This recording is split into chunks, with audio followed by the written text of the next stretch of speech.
Hi, this is Joshua Schmidt coming back to you with another episode of the Nerd Assassin podcast. As I said, we're looking through the economics foundations to get a better read on which type of policies work best.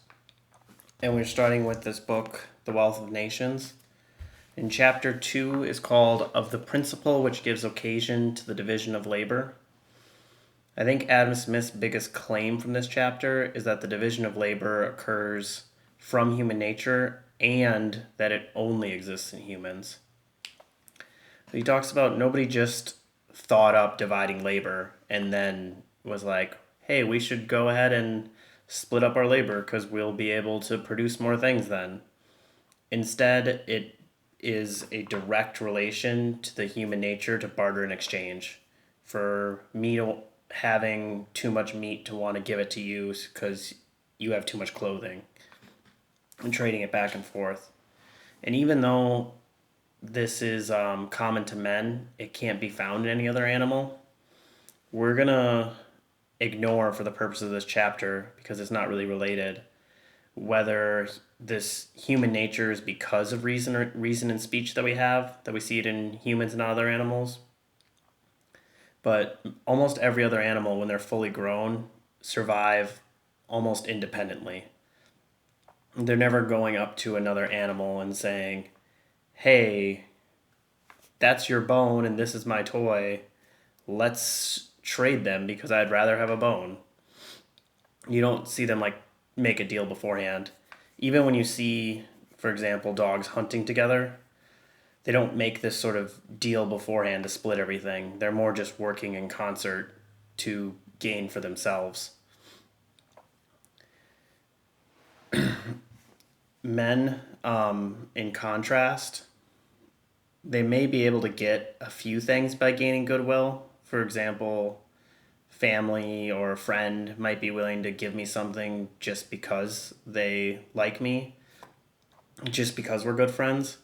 But you don't see it be how they get everything in life. Most of the things that we get, we're bartering. And just the sheer number of interactions of different goods and products I need to get, I can't go and try to be friends with all of those people and expect to get everything I need just out of other people's goodwill. Even if you look at a beggar, they may be able to survive off of goodwill, but it's not goodwill alone that they survive on. Once he gains money or somebody gives him clothing or food, he goes and barters those to get what he actually needs. So if someone gives him a bunch of money and he wants to go get a hotel room or get a tent, he has to take that money and go buy it.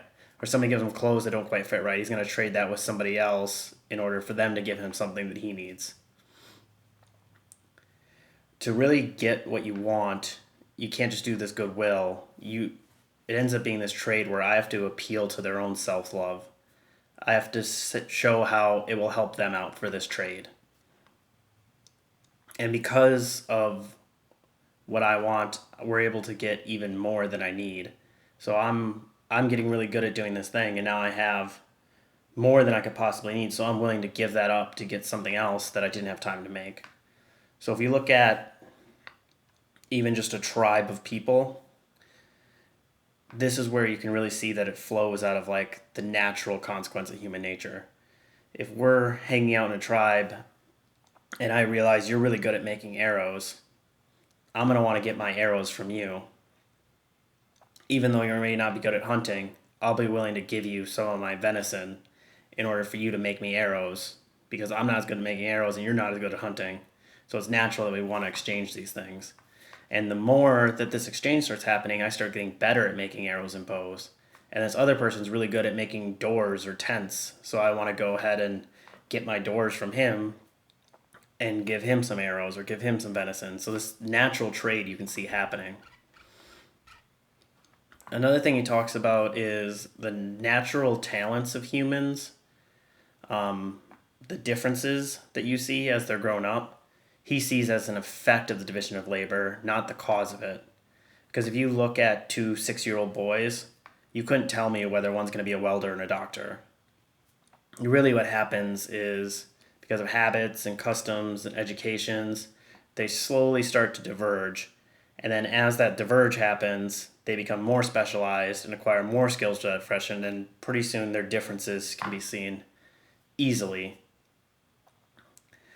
And this difference would not be seen between these two people if they couldn't barter in exchange, because they would have to try to learn everything that they wanted. So they'd be way more alike than what we see in today's day and age. And this remarkable difference that occurs is what renders that specialization useful. The most dissimilar interests become useful because we can make this exchange, because the different produce of these talents are bartered for. And to go back to the animal comparison, you may be able to see a great difference in different specialized dog breeds. A greyhound's way different than a mastiff, for example. A greyhound's really fast, whereas the mastiff's really big and strong. And even though these species, even from birth, look way different than humans, you don't see their talents benefiting the species as a whole. You don't see the greyhound using the mastiff for protection when they're sleeping, and then the greyhound being the one that chases the rabbits and gives food to the mastiff in exchange for that protection. Instead, you see them, all the dogs, kind of having to do all the things. And some interesting quotes that I found in this chapter. One is, he'll be more likely to prevail if he can interest their self-love in his favor and show them that it is their own advantage to do for him what he requires of them. And another one that I liked, the difference of the natural talents in different men is, in reality, not so much the cause as the effect of the division of labor. So again, in this chapter, we talked about how the division of labor occurs organically from human nature, and we only really see it in humans.